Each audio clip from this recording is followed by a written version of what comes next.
बुखार के बाद जब मीरा ने पहली बार अपना मुंह खोला तो बाहर कोई शब्द नहीं निकले, सिर्फ एक ठंडी हवा का झोंका था। न कोई फुसफुसाहट, न कोई गूंज।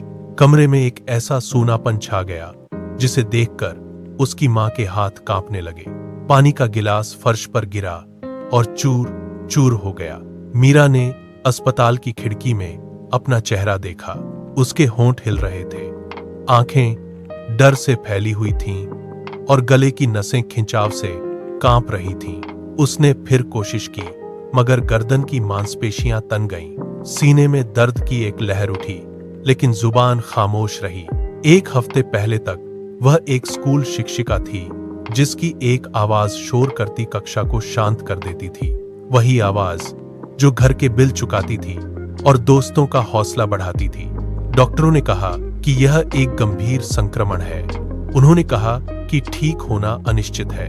महीने, साल या शायद कभी नहीं शब्द उसके बिस्तर के पास एक काले साये की तरह मंडराने लगा। शुरुआत में लोग हमदर्द थे, लेकिन वक्त किसी के लिए नहीं रुकता।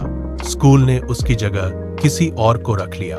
उसका पति अर्जुन धैर्य रखने की कोशिश करता, लेकिन हर बात को नोटपैड पर लिखने का इंतजार दुश्वार होने लगा।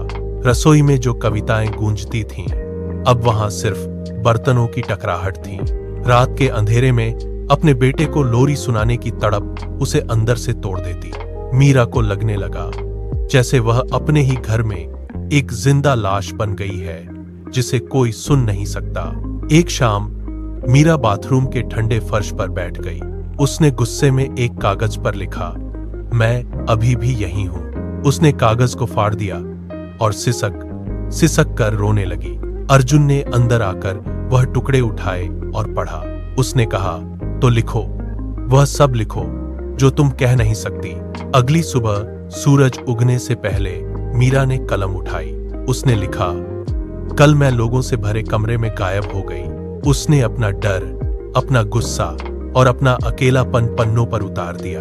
पहले सिर्फ अपने लिए, फिर उसने इसे दुनिया के साथ ऑनलाइन साझा किया। देखते ही देखते हजारों लोग उससे जुड़ गए। उन्हें लगा कि मीरा की खामोशी उनकी अपनी दबी हुई आवाज है। स्याही अब उसकी नई जुबान बन चुकी थी। मीरा को एक सहायता केंद्र से बुलावा आया। वह मंच पर गई, हाथ में पन्नों की फाइल थामे। एक वॉलंटियर ने उसके शब्द पढ़ने शुरू किए। उन्होंने कहा था कि खामोशी खाली होती है। वह गलत थे। खामोशी वह जगह है जहां मैं अपने डर से मिली। पूरे हॉल में सन्नाटा छा गया।